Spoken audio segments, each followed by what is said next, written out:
Hey you, what's good? Today another quick, unedited, uncensored video about PlayStation. Thank you for all the good feedback for my last video I made about PlayStation 3 and the modification I made for it. I will provide the links that Mr. Mario, a guy who provided links for me to make this edit work. So those links will be down below on this video. So those are my PlayStation 3s working, which I'm really happy for. But the main mystery is here today. This box and a cup of coffee. Well, a glass of coffee. We will go over my favorite console in the whole world, PlayStation 1. And why I have so many of those. Let's open the box. This is the collection. Over the years I've bought. And also I have refurbished some of those. I've thrown away or sold others to buy new and versions that I like better. Now, this is my first PS1 console, which I burnt down. So I kept it as a memory or spare parts, which basically I can't even use anymore. The thing was, there was a soldering error and my friend told me that, oh, put it in the oven, for 2 minutes, 220 degrees to get this soldering error ironed out. The problem was that I used circulating air in my oven, meaning that when I took the console out, every one of those transistors and capacitors and resistors, they fell like diagonally everywhere. So it was basically useless. I paid around 50 euros to get it all put back, but sadly it didn't start. And I also burnt down the on button, so it doesn't work anymore as well. Sad, but it happens. So I had to resolve to another, buying another PS1 console, just because I wanted to have something that works. So I used the case of my old original PS1 to have it intact overall. But what I actually got was working and spinning disc tray, which I didn't have before. I had it taped. So this is my go-to guy, and it's also modified as the previous one. As you can see, there's a modifying or modification chip here to bypass the original disc checkup. This one has it too, and also with a memory card. So this is my burnt down version of my stupid console. Let's put it right here. But here is the meat and potatoes, as you can see. I have 3 different PS1 consoles. Not PS1, PlayStation 1 or PSX console. Because PS1 is the small one. Oh my god, do you see the coloration difference? This has seen a lot of sun probably. Those are not mine. Not a single one. All bought from eBay at certain different times. And what separates them? Well, basically a lot. I chose consoles. Some of them have link cable port, which I always use. I use it because, I wanted to play Red Alert Retaliation with my friend.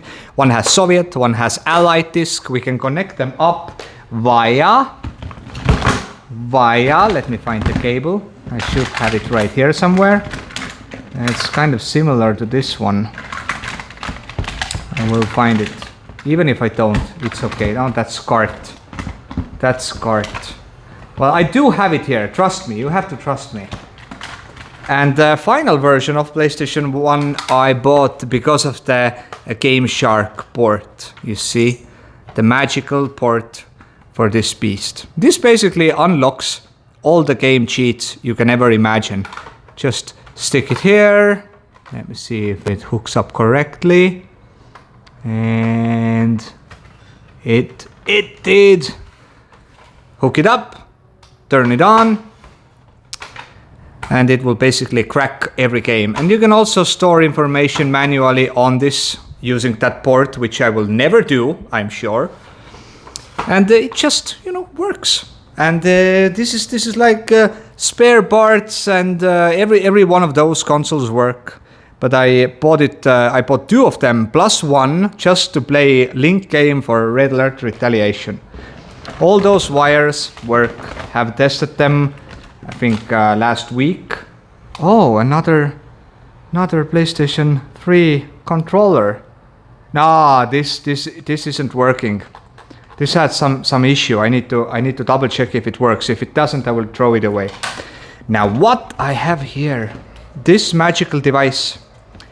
Oh shit, I don't want to pull it too hard. That's what he said. Alright, I have this PlayStation mouse for my PlayStation. And you might ask, why do I need this? You know, it's this old 90s roller shit, you know, why you want to use this? Well, I don't, but it's a nice add-on, and trust me, it works. I used it to play Red Alert games, well, Retaliation and Command and Conquer and so on, and it actually makes building a lot faster. So moving on the map overall is faster, but building I'm very good and very fast using controller, just the same. So where do I have those memory cards? Yes, I do have them here. Those, believe me or not, I think this is definitely mine from my childhood. This as well. This I'm not sure. And PlayStation 1, 2, maybe this gray one as well. Let me see. Oh, we were talking about link cable. This is the link cable. This basically links two of your consoles using the back port. I think this is the one here. Yeah, using that port. So both of these consoles are in the same network, basically. But those memory cards hold my save games for my, I think, Music Generator 2000 and 98 or something, which sadly, by the way, I wanted to add, music games on PlayStation 3 running on emulator, they don't work. So Music 2000, Music 3000, well 3000 is on 2, it doesn't work as well, and MTV Music Generator 2 doesn't work. So all those music platforms are sadly broken and not emulated well at all. This also, let's get back to base. Multitap. Multitap? Well, how do you say? Multitap in Estonian, basically. This is like for playing, what was the game called? Crash Team Racing and games like that with 4 players. You can always use that. They don't make games like this anymore, or like couch co-op. So that's a bit sad, but expected as well. And what do we have here? What else do we have? Oh, another memory card.